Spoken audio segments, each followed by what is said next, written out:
Jim Rickards discusses the power of narratives in shaping economic behavior.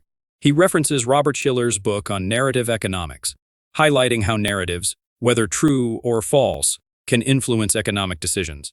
Rickards refers to the Great Depression, noting how the narrative of frugality prolonged economic distress until a shift in mindset towards spending led to recovery.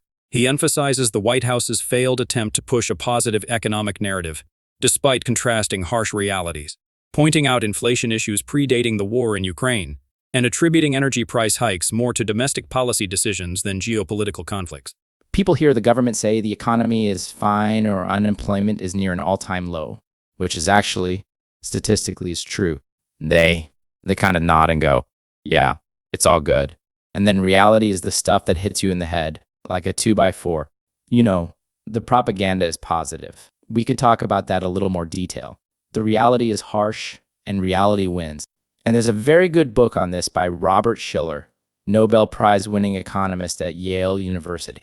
Not a huge fan of your garden variety PhD economists, but there are some good ones out there, and he's one of them. He wrote a book about, 2 years ago, maybe a little bit less, called Narrative Economics. He said, yeah, we got all the models in Phillips curve and wealth effect and various quantity theory of money, and some have a place. Some are more valuable than others. But don't underestimate the power of a narrative. A narrative is a story. It's a fancy name for a story, but a story that persists, that grows. And interestingly, in epidemiology, of course, we've just come through a pandemic. There's a model called the Shiller model that stands for susceptible. Are you susceptible to a virus? E for exposed. Are you exposed to it? I, are you infected? Did you get it? And R, did you recover? The difference between I and R are people who died. But it's a model when it's mathematically based and it's empirically validated of how viruses spread exponentially. And you can also use it to forecast how a virus is going to go. Well, what Schiller did, he took that model, moved it over to economics, and took a narrative kind of like a virus, not in a negative sense, just something that spreads. And it can be very powerful. And then eventually it may die out or reverse, but it can be powerful in the meantime. That much I knew. But what I learned from the book that I hadn't really thought about is that narratives don't have to be true. They can be true, and they can be very powerful. But a narrative can be false and still be powerful. If it's the self-fulfilling prophecy, if enough people believe it, it sort of becomes the reality to some extent, even if it's based on false premises. He gives an example during the Great Depression.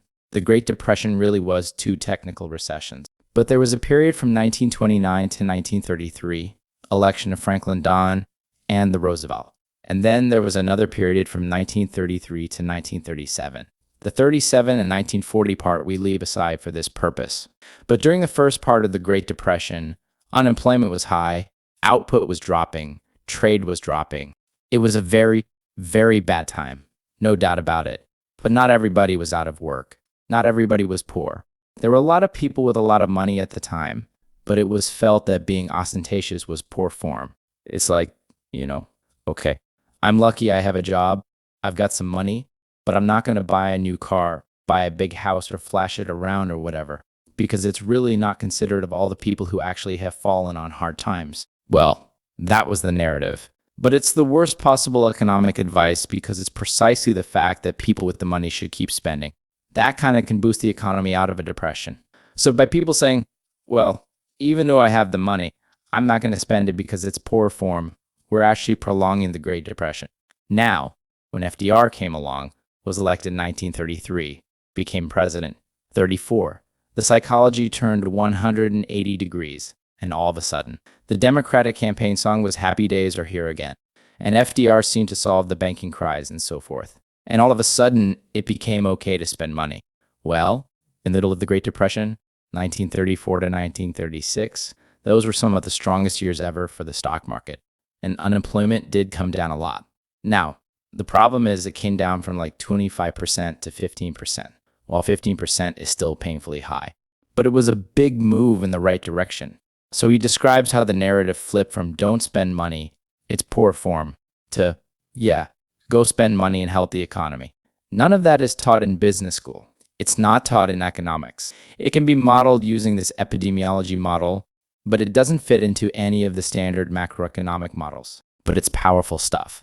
And so today what's going on is that the White House is trying to push a narrative, and they're failing badly. But they'll say, if you listen to deliberations among White House officials, some of the stuff leaks to the press. And I know some of these people. It's like the economy is great. Unemployment is really low. We've created all these jobs since the pandemic.